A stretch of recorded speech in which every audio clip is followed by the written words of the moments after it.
Today I'm going to change the front disc brake pads on the Nissan Cube. Use a lug nut wrench to remove the lug nuts. Use a floor jack to lift the car off the ground. Or you could use jack stands to support it.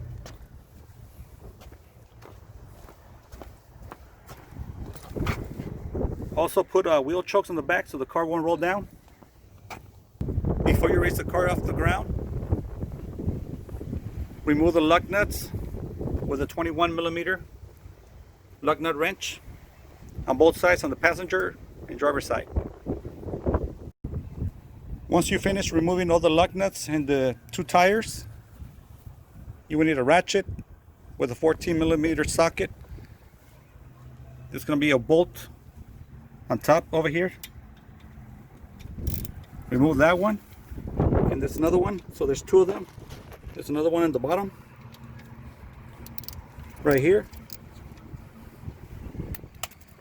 Once you take them off, you're going to secure the brake caliper either with an S hook. Just put it right here on top of the coil spring, or you could use a bungee cord. Once you're finished removing both bolts, remove the brake caliper.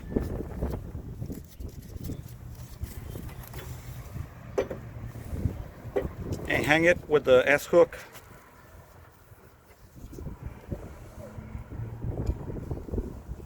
on the coil spring.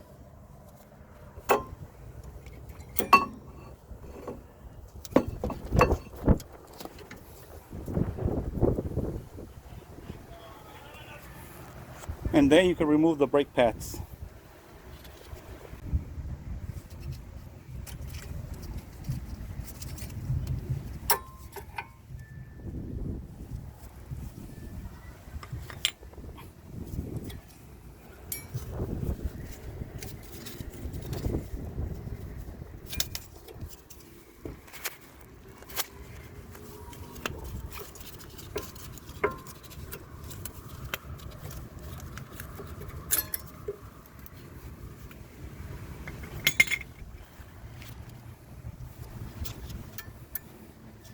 You could clean this with a brake cleaner, or use a brush if you have one. Once you finish removing the brake pads, unhook the brake caliper from the S hook, put it on top of the rotor or disc, and you're going to use brake caliper press to put the brake caliper piston back in its place. You have to reset it.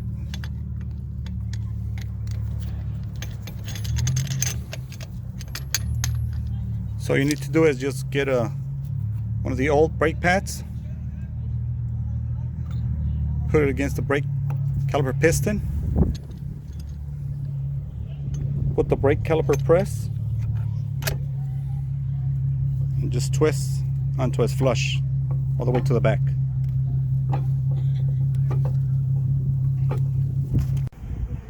Once you finish pressing the brake piston all the way to the back, take out the new brake pads. You could reuse the old shims and put them on the new one if they don't come with it. Mine came with it. Once you finish doing that, putting the shims, put the brake pads back in its place, pressing this piece of metal so you go easier inside, and the other side is going to be the same. The metal sticking out goes on top, on the front and the back.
Now put the bolts back.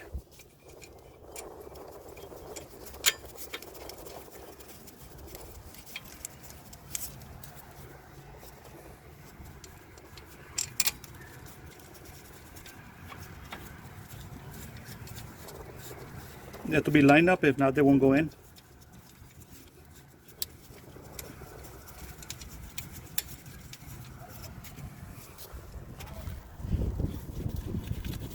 Once you finish doing that, we're going to bleed the brakes. That's going to be the last step. Once you finish tightening both bolts, the last step is to bleed the brake system. You have to remove this cover, this plastic cover.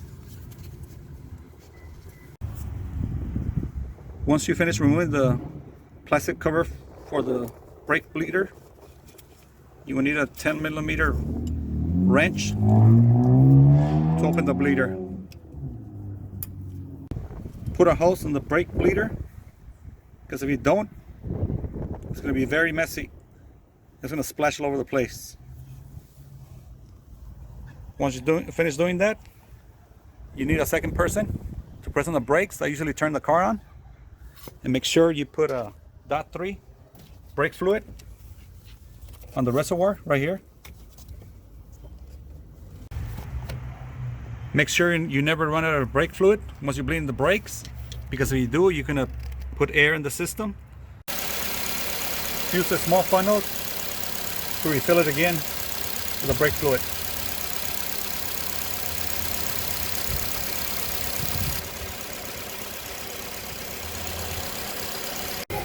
This is how you bleed the brakes.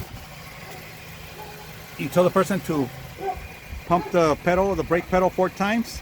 Then they hold it. Then you open it, you release it. You pull in it on the 10mm wrench, open it, and they pump it again until there's no air or bubbles coming out from the fluid. Again. Do it like 5 or 6 times if you want, so you can clean the brake fluid because it's dirty.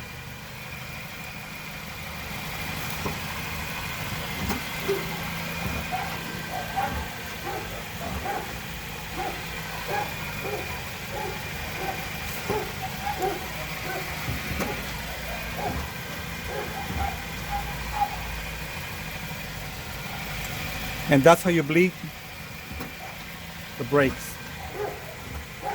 And the last step is just put the tires on, lug nuts, and that's it. Thank you.